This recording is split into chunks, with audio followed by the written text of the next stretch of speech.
Hi, I'm நவநிதி. சென்ற முறை நாம் கேரள மாநிலத்தில் உள்ள முக்கிய உணவினை பார்த்தோம். தற்போது ஆந்திராவின் சுவையான உணவினை பார்க்கலாம். காரசாரமான உணவுதான் பெரும்பாலும் இங்கு மீன் குழம்பு ப்ளஸ் புளித்தண்ணீர் கலந்து செய்யப்படும் மீன் குழம்பு, பெசரட், பாசிப்பருப்பு தோசை தான் இங்கு காலை உணவாக எடுத்துக்கொள்ளப்படுகிறது. இதற்கு தொட்டுக்கொள்ள தேங்காய் சட்னி, சிக்கன் பிரியாணி மசால் சூப்பராக இருக்கும். கத்திரிக்காய் மசால் செய்து தயாரிக்கப்படுவது, இட்லி மாவு சிறிது சிறிதாக எண்ணெயில் போட்டு எடுப்பது. ஹோட்டல் ஆனந்த பவன் வெங்காய சாம்பார் அருமையாக இருக்கும். அதோட போண்டா இங்கே ஸ்பெஷலுங்க.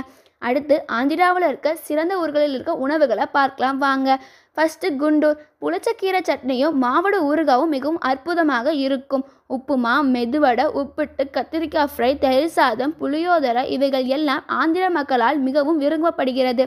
விஜயவாடா நரேஷ் பானிபூரி மிகவும் சூப்பராக இருக்கும்.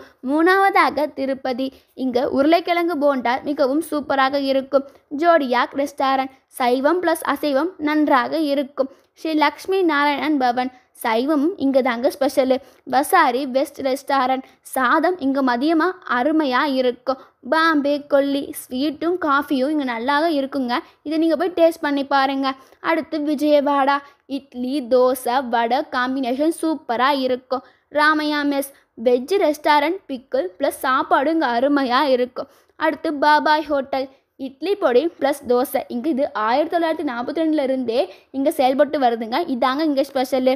அடுத்து ஆர்ஆர் தர்பார், இங்கே சிக்கன் பிரியாணி சூப்பராக இருக்கும். Sweet magic Vijayawada biryani plus ஆந்திராவில் இதுதாங்க ஸ்பெஷலு.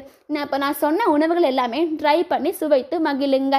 இது மீண்டும் ஒரு புதிய நிகழ்ச்சியில் உங்களை சந்திக்கும் வரை உங்களிடமிருந்து விடைபெறுவது சா. நவநிதி, பாரதிய மேல்நிலைப்பள்ளி, ரெட்டிப்பட்டி, நாமக்கல்.